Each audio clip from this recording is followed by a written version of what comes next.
Oke, selamat siang teman-teman semuanya. Kali ini kita lanjutkan untuk mata kuliah pengantar eksplorasi geofisika, yang mana pertemuan setelah UTS akan diisi oleh saya. Nah, sedikit saya ingin mengulang ya mengenai konsep dari eksplorasi itu sendiri, yang memang dijelaskan bahwa konsep eksplorasi merupakan suatu pemikiran sistematik untuk menentukan bagaimana kondisi geologi yang menjadi objek eksplorasi. Jadi, pemikiran sistematik untuk mencari tahu apa yang akan dieksplorasi, dan selanjutnya bagaimana lingkungan serta petunjuk geologi untuk mengetahui objek yang kita cari.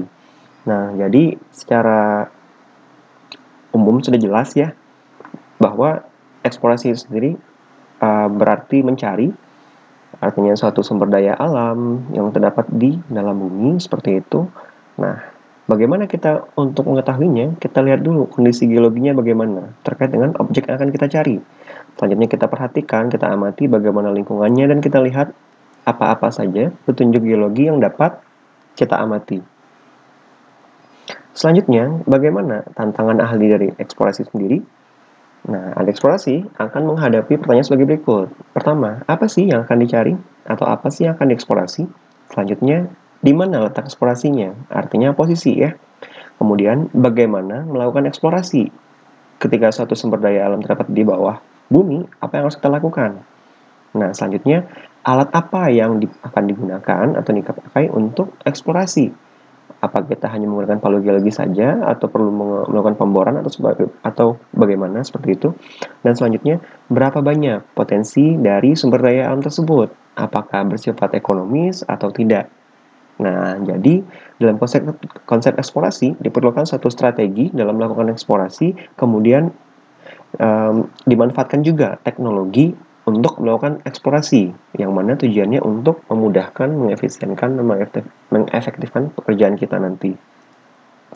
Nah, adapun teknologi eksplorasi yang digunakan, baik itu meliputi dari metode, kemudian diikuti dari teknik dan peralatan yang digunakan. Selanjutnya, dari teknologi sendiri, biasanya akan diarahkan untuk mengetahui petunjuk-petunjuk geologi yang dapat diamati. Artinya, petunjuk geologi kita gunakan sebagai langkah pada saat kita tidak bisa langsung menuju objek yang akan kita cari, seperti itu. Misal, teman-teman untuk mengetahui di mana sih keterlibatan dari potensi terdapat mineralisasi emas, seperti itu. Nah, jadi teman-teman untuk melihatnya diamati dari indikasi-indikasi yang teman-teman temukan di lapangan, misalnya banyak piritnya atau mineral lain yang berasosiasi dengan emas itu sendiri. Nah, secara umum ya, geofisika itu sendiri merupakan atau meliputi dari aplikasi dari ya pasti teori fisika, dan kemudian pengukuran-pengukuran yang digunakan atau yang diterapkan pada properties yang terdapat di bumi, yaitu material penyusun bumi sendiri.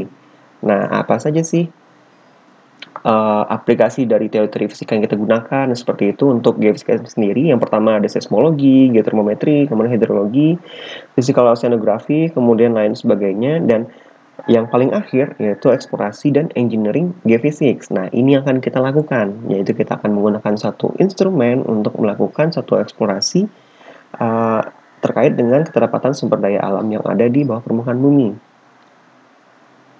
Nah, eksplorasi geofisika sendiri biasanya menggunakan dari seismik, kemudian ada gravity, magnetik, kemudian ada yang disebut dengan elektrik, ya, kelistrikan seperti itu, electrical, kemudian ada elektromagnetik, gelombang EM ya.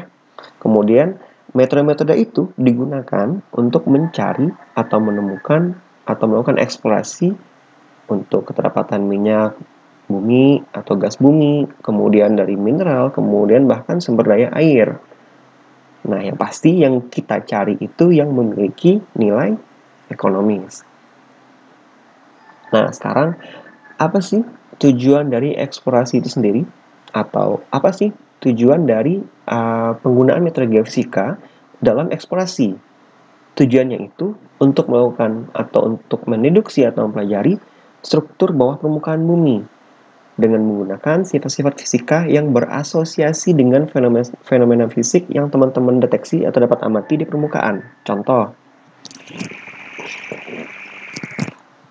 dari gambar teman-teman dapat amati Apakah benar seorang geofisikalis dapat melakukan atau mengetahui bagian yang terdapat di bawah permukaan bumi hanya dengan melakukan pengamatan di permukaan? Tentu saja tidak, karena di atas permukaan atau di permukaan relatif tidak dapat diketahui atau dapat ditemukan indikasi-indikasi yang bersifat anomali seperti itu.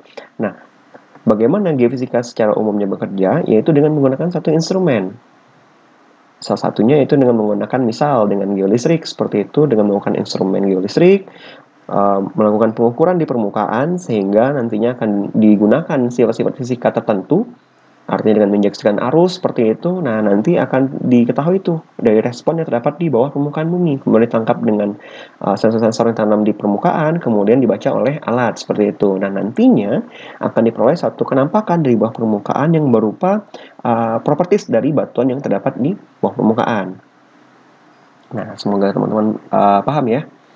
Oke, saya lanjutkan. Bagaimana pendekatan dalam geofisika itu sendiri?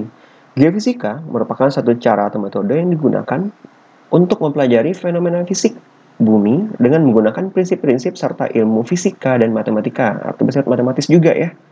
Selanjutnya, dengan geofisika terapan, ini berbeda, yaitu dengan melakukan geofisika eksplorasi, yaitu menerapkan metode aplikasi dari geofisika.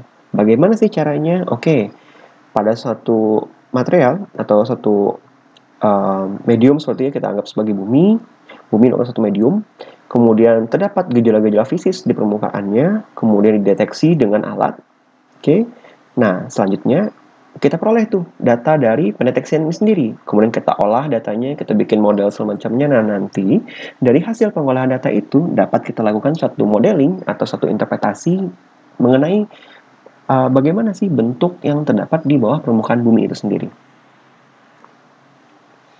Oke, selanjutkan. Nah, sekarang kita masuk nih, klasifikasi dari metode geofisika. Secara umum itu dibagi atas 4. Yang pertama disebut dengan metode statis, dinamis, relaxation, sama integrated effect.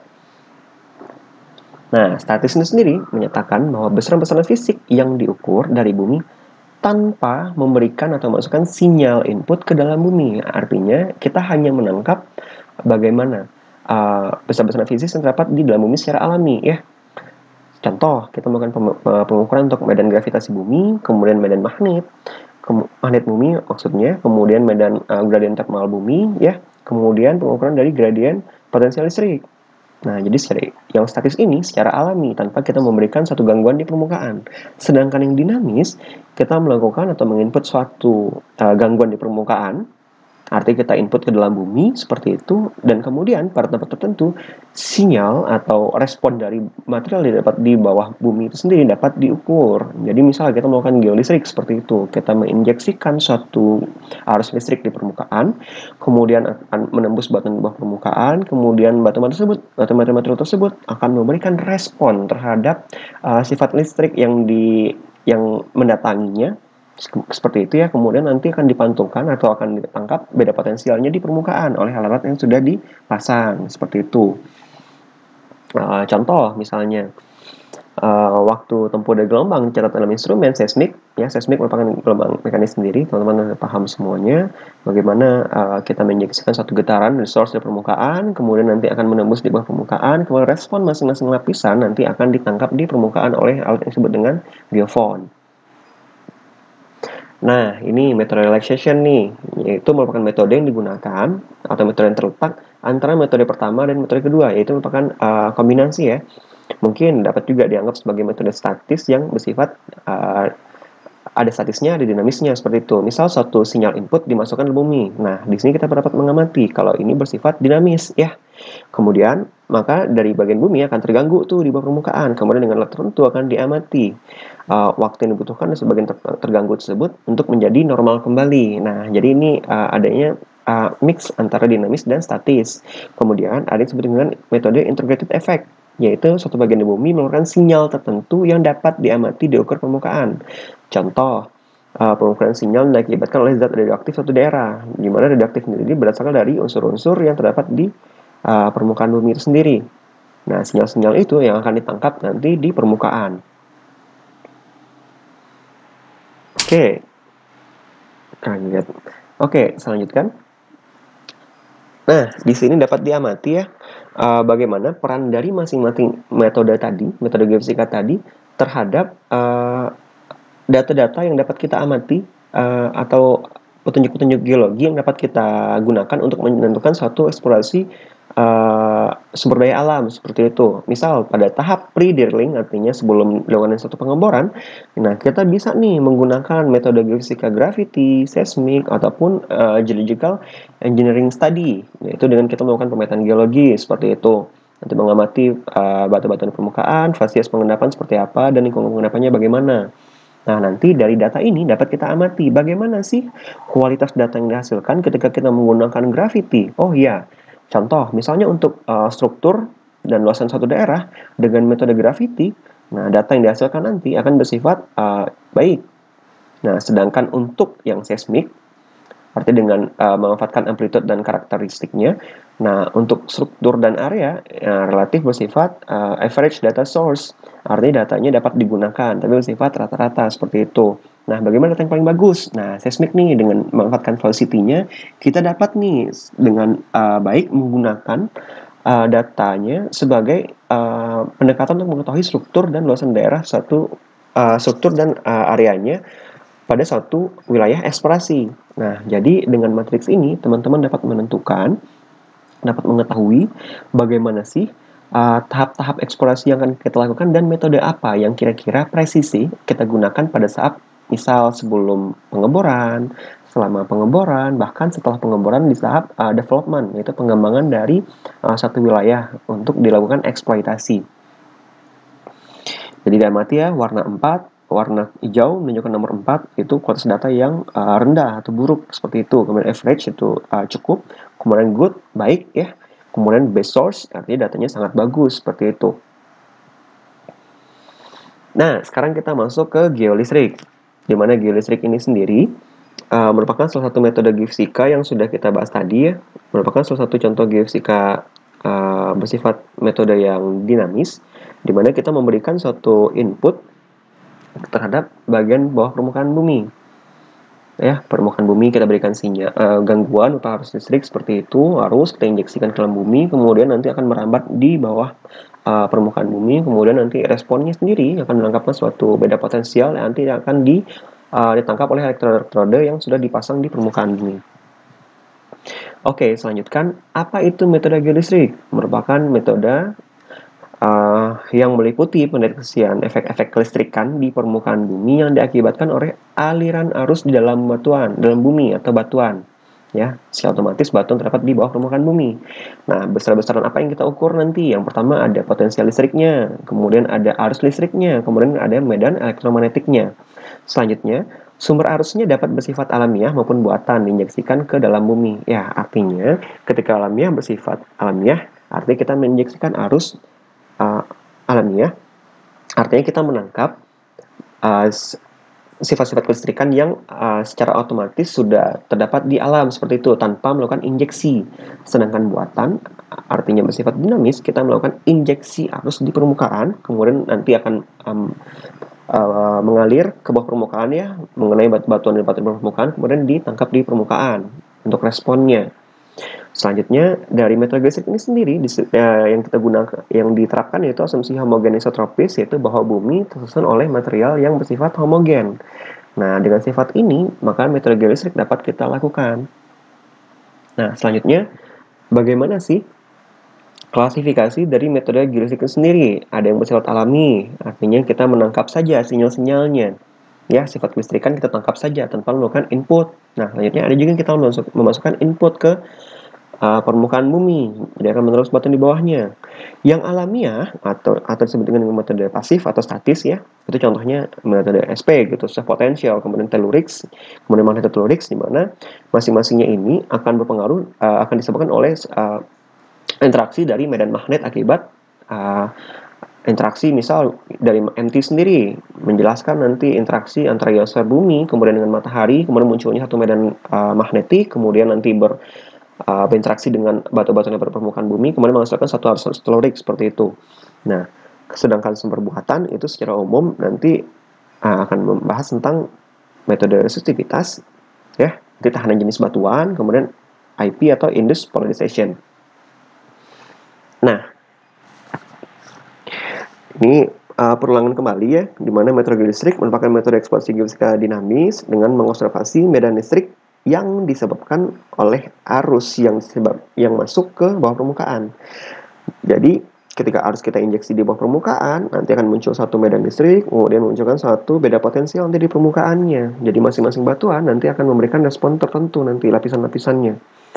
Nah, ada juga nih definisi dari geolistrik sendiri dalam Encyclopedia Dictionary of Exploration Geophysics ya, menyatakan bahwa resistivity merupakan satu properti dari suatu material yang tahan atau resist terhadap aliran listrik.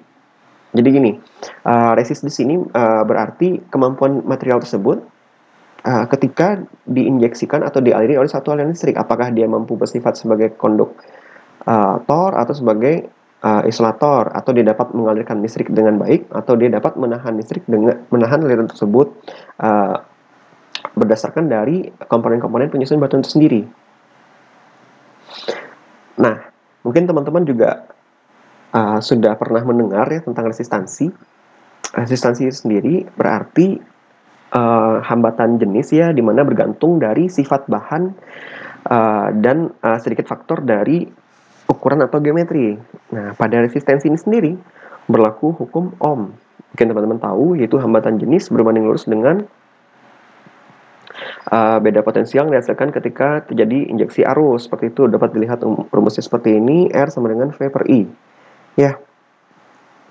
Jadi resistensi yang dihasilkan itu merupakan perbandingan antara beda potensial terhadap kuat arus. Nah, ketika kita inputkan satu arus ya, nanti akan diinputkan, nanti kita gunakan di sini yang disebut dengan ampermeter untuk mengukur arus, kemudian voltmeter untuk mengukur beda potensial, kemudian nanti akan menghasilkan satu beda-beda potensial nanti. Nah, beda potensialnya berapa? Itu yang disebut dengan V. Nah, sedangkan perbandingan dengan resistivitas merupakan resistansi yang dinormalisasi terhadap geometri. Artinya, resistivitas ini sendiri memasukkan pengukuran dari dimensi dari suatu bidang atau area seperti itu. Nah, jadi resistivitas ini sangat bergantung oleh besar karakteristik dari bahan atau material yang dilaluinya. Artinya dalam tabung ini teman-teman dapat amati ya, bagaimana sih resistensinya, artinya hambatan jenisnya. Oke, hambatan jenis dapat diukur dengan R, hukum Ohm tadi. Tapi material ini juga dipengaruhi oleh luasan area yang ini, kemudian length yang ini. Sehingga pengukurannya pun, rumus yang digunakan pun akan berbeda, yaitu disebut dengan rho atau tahanan jenis. Ya, jadi tahanan jenis merupakan hubungan dari hambatan jenis yang dikalikan dengan luas area. Nah, kemudian bandingkan dengan panjangnya. Jadi perbandingan antara hambatan jenis dan luas area terhadap panjang dari suatu bidang. Nah, jadi perbedaan jelas ya antara resistivitas dan resistansi. Resistivitas memasukkan komponen dari suatu material yang dilaluinya dengan memasukkan faktor geometri di sini. Jadi ada hubungan antara luas area di luas sini, kemudian length-nya di sini. Oke, selanjutkan. Jadi secara spesifik, perbedaan resistansi dan resistivitas dapat kita amati pada tabel berikut. Nah, definisinya sendiri, resistansi merupakan properti dari substance, jadi satu komponen, satu material seperti itu, satu bahan seperti itu, terhadap elektron yang mengalir seperti itu ketika terjadi injeksi. Nah, bagaimana resistansinya? Bagaimana sih si material itu menahan dari aliran tersebut, elektron berpindah? Sedangkan resistivity yaitu menjelaskan resistansi dari suatu material yang memiliki dimensi tertentu. Apakah dia bersifat tabular, atau dia bersifat kubus, atau balok seperti itu. Nah, sangat berpengaruh. Dengan rumusnya sendiri atau formulanya sendiri dapat kita amati resistansi perbandingan antara rho tahanan jenis ya terhadap panjangnya suatu material atau suatu dimensi terhadap suatu luasan areanya. Sedangkan tahanan jenisnya sendiri merupakan resistansi perbandingan resistansi dan luas area terhadap panjangnya. Nah, bagaimana dengan satuannya? Resistansi menggunakan satuan Ohm. Kemudian kalau resistivity atau resistivitas menggunakan satuan ohm meter ya. Simbolnya sendiri berbeda. Ini R, kemudian ini rho. Jadi terlihat beda ya, resistansi berbanding dengan dimensinya. Nah, ini rumus dasar dapat teman-teman pahami sendiri. Pahami ya, ini rumus yang digunakan, dan ini satuan yang didapatkan nanti. Sudah familiar dengan resistansi, resistivitas, konduktivitas, itu kemampuan suatu material untuk mengaliri satu aliran listrik seperti itu ya. Ketika arus listrik dialiri. Nah, ini hubungannya dapat diamati V sama dengan beda potensial dua buah titik. Kemudian I merupakan besar arus listrik yang mengalir, kemudian E merupakan medan listrik, J merupakan rapat arus listrik per satuan luas.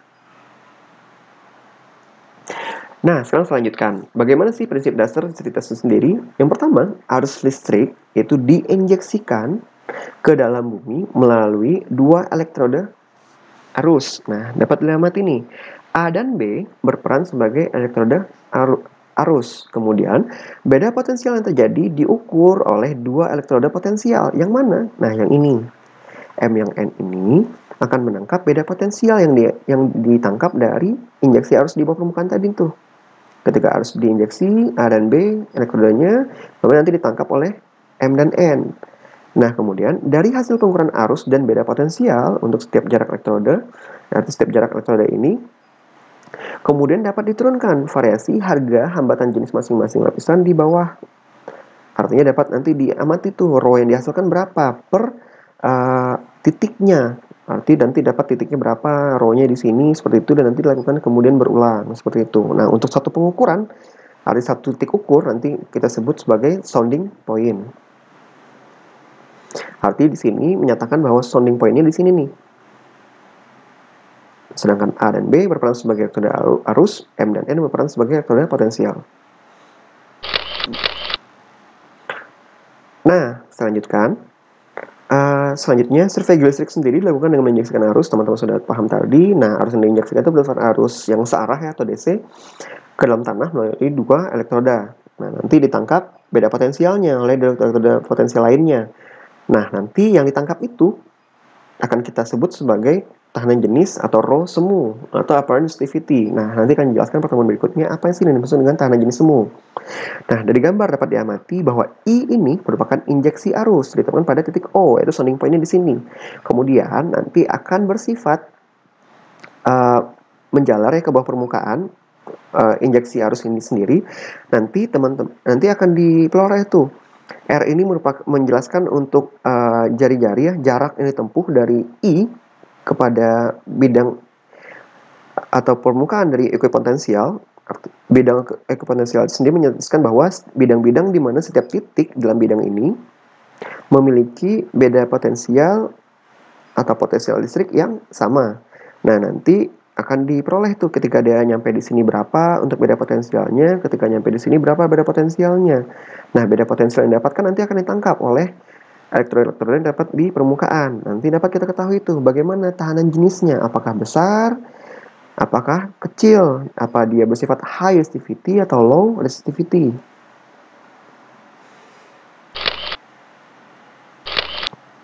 Nah, di sini dapat kita amati nih, arus listrik sebesar I diinjeksikan pada titik O. Oke. Nah, pada sounding point-nya ya. Kemudian dialirkan ke dalam tanah. Nah, nanti dengan media homogen isotropis, dengan beranggapan bahwa material di bawah permukaan bumi itu bersifat homogen, nanti akan menangkap beda-beda potensial nih. Di sini beda potensial berapa, beda potensial berapa, beda potensial berapa. Kemudian nanti akan menghasilkan satu nilai tahanan jenis atau disebut dengan rho di permukaan. Nah, arus listrik tersebut akan menyebar, ketika diinjeksikan akan menyebar ya, akan membentuk suatu medan listrik setengah bola, dapat dilihat pada gambar. Nah, bidang-bidang ekuipotensial ini nih, ekuipotensial ini nanti akan menjelaskan bahwa setiap titik di bidang ini memberikan satu beda potensial yang relatif sama. Nah, ini persamaannya dapat teman-teman amati nih. J itu menjelaskan hubungan antara I besarnya arus terhadap luas dari setengah lingkarannya ya.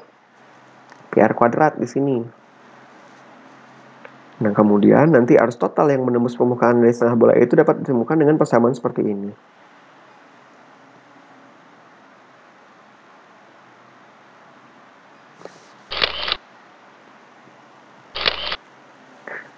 Nah, ini beda potensial atau selisih potensial yang dapat dari dua titik ya pada bidang eksperimental tadi.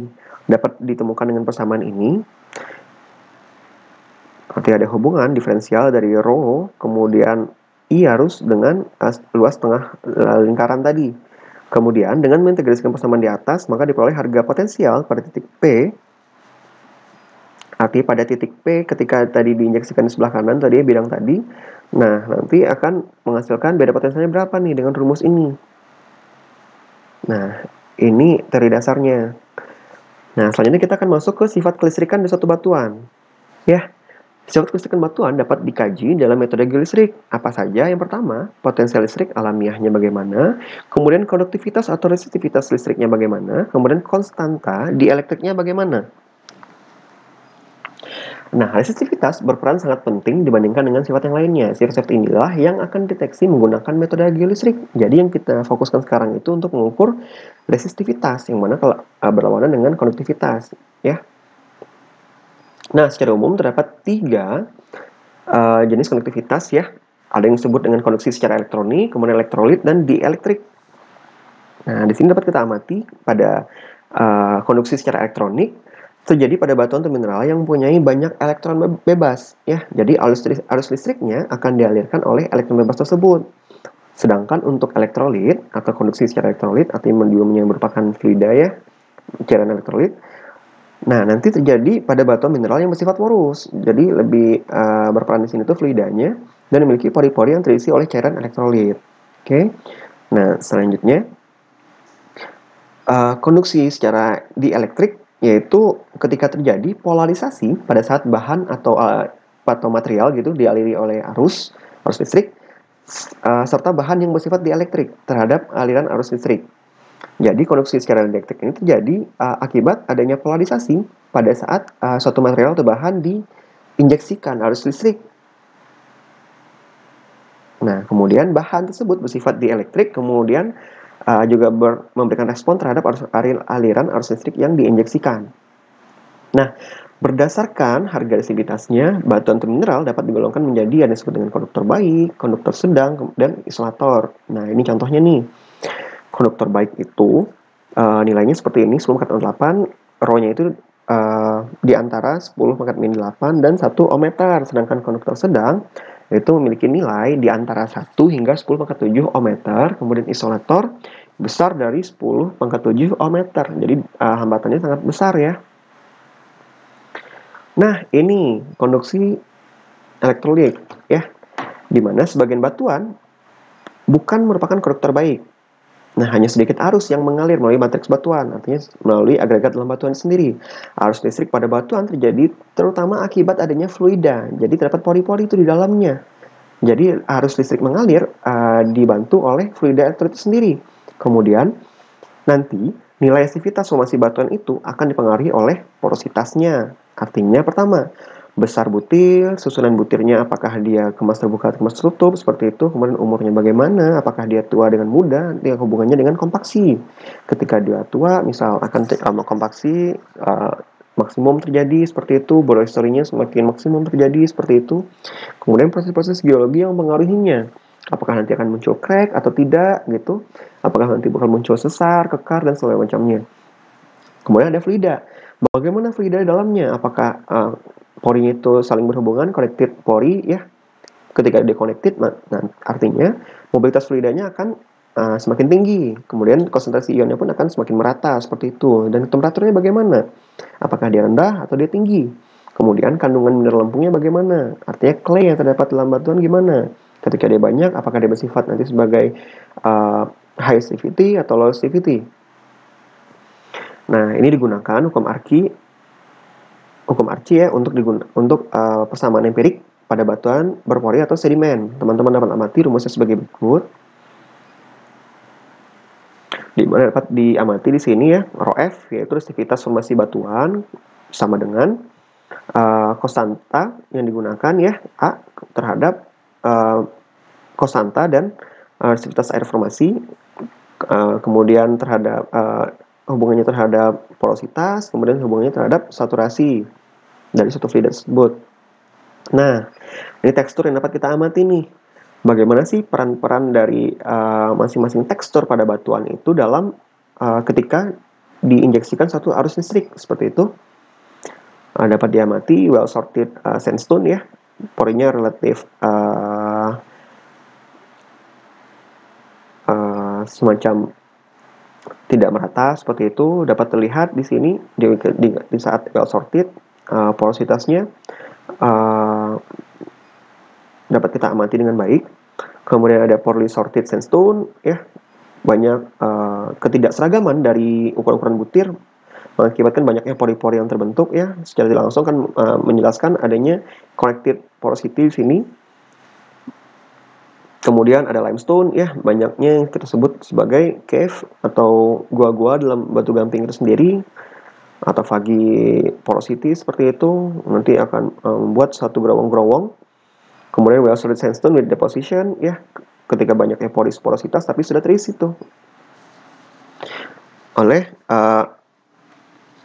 material halus seperti itu atau matriksnya. Kemudian juga ada yang disebut dengan granit ya, banyak kekar-kekar terdapat di dalamnya. Kemudian ada yang basalt. Nah, nanti masing-masing tekstur ini memberikan respon terhadap nilai tahanan jenisnya ketika dialiri oleh arus listrik. Nah, selanjutnya konduksi dielektrik, yaitu berkaitan dengan medan luar yang berubah fungsi waktu secara periodik dianya, ya. Jadi berubah fungsi waktu secara periodik. Artinya, di sini konduksi elektrik itu sendiri memiliki parameter terpenting atau disebut dengan konstanta dielektrik ya, pada analisis DC, atau disebut dengan konduktivitas. Kemudian arus terbentuk ketika suatu material bersifat konduksi dielektrik, yaitu arusnya itu berasal dari gangguan osilasi medan magnet dari luar. Nah, ketika terjadinya medan magnet dari luar, secara umum material ini bersifat isolator. Artinya dia memiliki suatu elektron bebas yang sedikit bahkan tidak ada. Nah, ketika terjadi arus yang terbentuk akibat gangguan osilasi dari medan magnet, artinya medan magnetnya dari luar ya, bukan dari dalam, sehingga terjadi pemisahan antara muatan negatif dan positif. Nah, pemisahan tersebut relatif kecil, mengakibatkan terjadinya polarisasi dielektrik bahan dan dapat menghasilkan satu arus yang kita kenal atau disebut sebagai displacement current. Jadi, arus ini terbentuk akibat adanya polarisasi dielektrik dari material tersebut. Dari mana? Dari pengaruh medan magnet ini nih, gangguan osilasi medan magnet dari luar, sehingga mengakibatkan terjadinya pemisahan muatan negatif dan positif. Nah, selanjutnya berikut hubungannya atau konektivitas secara elektrik tadi juga berkaitan dengan keaktifan secara elektrokimia, di mana besarnya tergantung pada komposisi kimia batuan dan konsentrasi elektrolit yang larut. Di mana sifat ini sangat penting sekali untuk logging potensial. Biasanya digunakan pada saat logging ya, metode geofisika logging. Di mana dapat diamati pada gambar terdapat suatu lubang bor ya, diisi lumpur dengan resistensi yang tinggi, artinya bersifat, nah benar, isolator dia, resistensinya tinggi nih, tahanan jenisnya besar. Kemudian lapisan B diketahui sebagai suatu batu lempung yang bersifat impermeable sebelum batu A, yaitu batu pasir yang bersifat jenuh air. Nah, jadi keaktifan elektrokimia sendiri akan bergantung dari komposisi kimia batuan dan konsentrasi elektrolit yang larut. Artinya nih, si lumpurnya nih, komposisinya dari mineral-mineral yang terdapat di batuan itu, baik batu pasir dan batu lempungnya. Kapan ini kapan ini bermanfaat atau dapat digunakan diamati pada saat melakukan metode logging seperti itu. Nah, gaya elektrolit E yang timbul sebanding dengan, nah ini K merupakan konstanta. Di sini digunakan perubahan dari log ya, hubungan antara log dari resistivitas lumpur terhadap resistivitas air dalam lumpur. Nah, jika rock memiliki jika pada saat melakukan logging ya, memiliki tahanan jenis dari lumpur itu sama dengan tahanan jenis air dalam lumpur, maka tidak akan dapat diukur beda potensialnya. Jadi kita nggak tahu tuh berapa beda potensial yang dapat dihasilkan pada saat logging sendiri ketika tahanan jenisnya sama antara lumpur yang kita gunakan dan tahanan jenis air dalam lumpur sendiri. Nah, ini saya coba untuk menampilkan nilai tahanan jenis secara umum ya, Yang mana ini pernah saya lakukan atau saya buat dalam satu karya ilmiah pada tahun 14. Nah, ini saya ambil dari beberapa referensi, Telford, Reynolds, Locke, kemudian Curie, kemudian Milsom, dan Lowry. Dapat kita lihat nih, nilai tahanan jenisnya bersifat eksponensial ya. 10 pangkat min 1, 10 pangkat 0, 10 pangkat 1, pangkat 2, dan seterusnya pangkat 6. Nah, di sini dijelaskan hubungan antara batuan, kemudian dari fluid atau material lainnya seperti air, tanah, sedimen, metamorf ya, batuan terubah, kemudian karbonat, batu bara, igneous, kemudian batu yang gneiss seperti itu. Nah, ini nih nilai tahanan jenisnya bagaimana? Dari tahanan jenis terkecil, nilai tahanan jenis maksimumnya seperti ini, dan rentang menjelaskan bahwa nilai tahanan jenisnya dapat bervariasi tergantung dari lagi-lagi hubungan butir bagaimana, tekstur batuannya bagaimana, umurnya bagaimana, kemudian komponen kimia yang terdapat dalamnya bagaimana, dan fluida yang terdapat dalam batuan itu bagaimana. Jadi berikut nilai variasi nilai atau rentang jenis dan rentang nilai tahanan jenis dari batuan secara umum. Nah, ini nih alat yang digunakan untuk melakukan pengukuran geolistrik yang kita kenal sebagai resistivimeter ya. Resistivitimeter. Nah, banyak nih yang kita gunakan. Ini biasanya digunakan sebagai untuk mengukur, merekod nilai pengukuran. Terus kemudian ada juga elektroda yang digunakan nih. A dan B. Nah, jangan lupa ya, itu untuk menjelaskan dari elektroda arus, kemudian M dan N untuk beda potensial ya. Kemudian di sini juga digunakan pengukuran ya untuk mengetahui spasi antara elektroda arus dan elektroda potensial. Lalu biasanya digunakan untuk memasang si elektroda ini, artinya ditancapkan nanti seperti itu. Nah, ini kabel nih yang digunakan untuk penyambung antara elektroda ini terhadap alat ini nih ya. Jadi resistivmeter ini digunakan nanti dengan memasang kabelnya yang M dan N, artinya digunakan untuk elektroda potensialnya. Kemudian A dan B yang ini, mana dan A-nya 15 nih ya. Oke, yang B dan A biasanya digunakan atau pasti digunakan untuk elektroda arus seperti itu. Nah, ini biasanya yang ditoloki digunakan untuk berkomunikasi antara operator di lapangan. Ketika suatu melakukan pengukuran, bahwa masing-masing akan standby di titik-titik pengukurannya. Nanti operator di alat akan menyatakan bahwa pengukuran akan dimulai dan masing-masing alat untuk sudah terpasang secara sempurna.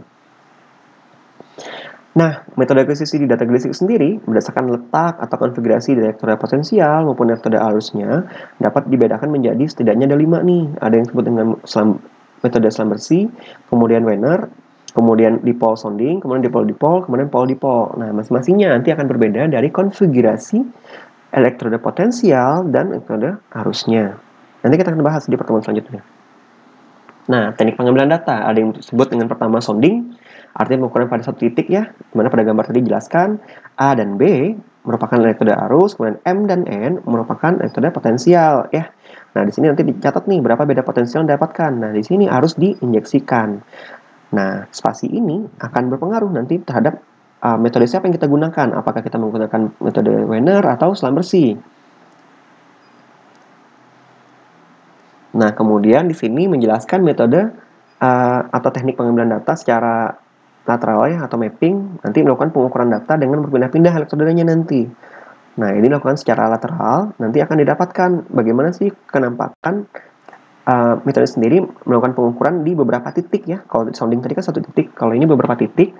Nah, nanti akan dilakukan interpolasi seperti itu, nanti akan diperoleh satu gambaran di bawah permukaan mengenai bagaimana properties dari tahanan jenis batuan yang terdapat di bawah permukaan. Nah, ini juga saya tampilkan lagi beberapa variasi nilai untuk batuan-batuan yang berbeda. Clay, nilai tahanan jenisnya berapa, kemudian sandstone berapa, kemudian limestone berapa, seperti itu. Nah, ini kenampakan nih dari survei resistivitas di permukaan. Nah, ini dilakukan secara 2 dimensi ya, atau mapping tadi tuh secara lateral. Nanti secara teman-teman nanti melakukan pengukuran di sini, kemudian elektronya dipindah lagi.